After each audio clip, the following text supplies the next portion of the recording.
السلام علیکم ورحمۃ اللہ۔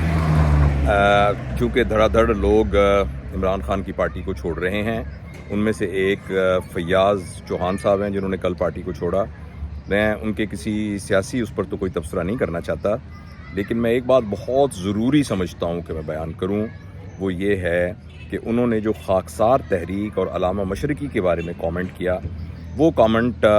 کریکٹ کرنے والا ہے، اور لوگوں کو پتہ چلنا چاہیے، اور ان کی اس بات سے وہ لوگ جن کو پہلے بھی پاکستان کی اور ہماری آزادی کی تحریک کا نہیں پتہ، ہو سکتا ہے وہ اس سے ان کا مسکنسیپشن ہو، تو میں یہ سمجھتا ہوں کہ میں اس بات کو کلیریفائی کروں۔ ایک تو میں ڈاکٹر حامد صاحب کو بہت ہی اچھی طرح جانتا ہوں، میرے بہت گہرے دوست ہیں، جو علامہ مشرقی صاحب کے پوتے ہیں، اور وہ مانچسٹر میں برٹش ہیریٹیج سینٹر میں کام کرتے ہیں، پی ایچ ڈی ہیں، اور ان کا بھی میڈیا سے اور صحافی ہیں۔ اکثر پاکستان کے مختلف چینلز کے اوپر لوگ ان کے کامنٹس لیتے ہیں، اور پاکستان کے وہ مقدمے کو خاص طور پر بھارت کے چینلز کے ساتھ وہ بہت ایفیکٹولی ان کے ساتھ بات کرتے ہیں، اور میری ان سے بہت یاد اللہ ہے، اور ان کے ساتھ میں نے علامہ مشرقی کہ میں خود بھی پہلے بھی میں نے پڑھا تھا، اور علامہ مشرقی صاحب کے پوتے سے ڈائریکٹ میں نے ڈسکس کیا ہے۔ یہ چوہان صاحب نے یہ کہا ہے کہ عمران خان کی جماعت کا بھی وہی حال ہو رہا ہے جو کہ خاکسار تحریک کا ہوا تھا۔ دیکھیں، بات یہ ہے کہ خاکسار تحریک کے بارے میں لوگوں کو پتہ نہیں ہے، اور علامہ مشرقی کے بارے میں لوگوں کو پتہ نہیں ہے کہ وہ کتنے بڑے آدمی تھے۔ علامہ مشرقی بیسیکلی میتھمیٹیشین تھے، ان کی بہت ساری زندگی برطانیہ میں گزری، اور وہ اس زمانے میں آئنسٹائن کے ہم پلہ تھے، یعنی تحقیق کے اندر آئنسٹائن سے ان کی خط و خطابت تھی، اور اس وقت کے جتنے بڑے سائنسدان سے ان کے ساتھ ان کا رابطہ تھا،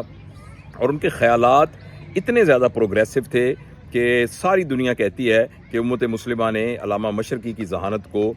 ضائع کیا اور ان کے وزڈم کو ضائع کیا۔ جب وہ پاکستان آئے تو کچھ باتوں پر علامہ قائد اعظم سے ان کا اختلاف تھا پاکستان بننے سے پہلے، اور وہ اصولی اختلاف تھا۔ وہ قائد اعظم کی زندگی سے بہت متاثر تھے، وہ ان کے ساتھ ان کی بہت قدر کرتے تھے، مگر کچھ باتوں پر ان کا ایک علمی اور اصولی اختلاف تھا، اس لیے وہ پاکستان کے یعنی حکومت کے اندر شامل نہ ہو سکے۔ اور میرا یہ خیال ہے کہ یہ پاکستان کی بہت بڑی بدقسمتی ہے، کیونکہ وہ 1963 تک زندہ رہے، اور اگر وہ 1963 تک پاکستان کی حکومت میں شامل ہوتے اور یہاں کے فیصلوں میں شامل ہوتے، تو وہ سارا عجیب سا پیریڈ جو گزرا ہے لیاقت علی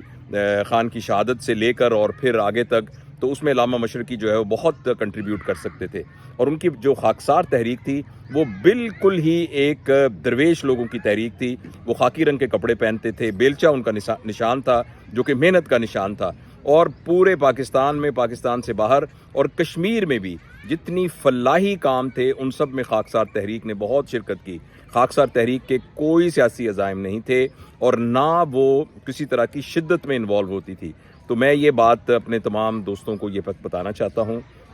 کہ خاکسار تحریک کے بارے میں جو فیاض چوہان صاحب نے کہا ہے، وہ ایکچولی اس ایک تاریخ کے بارے میں ان کے لا علم ہونے کی نشانی ہے۔ اور آپ سب جو ہیں، آپ پلیز، میں آپ سے گزارش کرتا ہوں کہ علامہ مشرقی اور ان کے کام کو آپ پڑھیے، وہ ہمارے بڑے لوگوں میں سے بڑے لوگ ہیں، اور آپ جب ان کو پڑھیں گے تو آپ کو اندازہ ہوگا کہ ان کا وزڈم کیا تھا، اور کس طریقے سے ہم نے اتنے بڑے آدمی کی صلاحیتوں کو ضائع کیا۔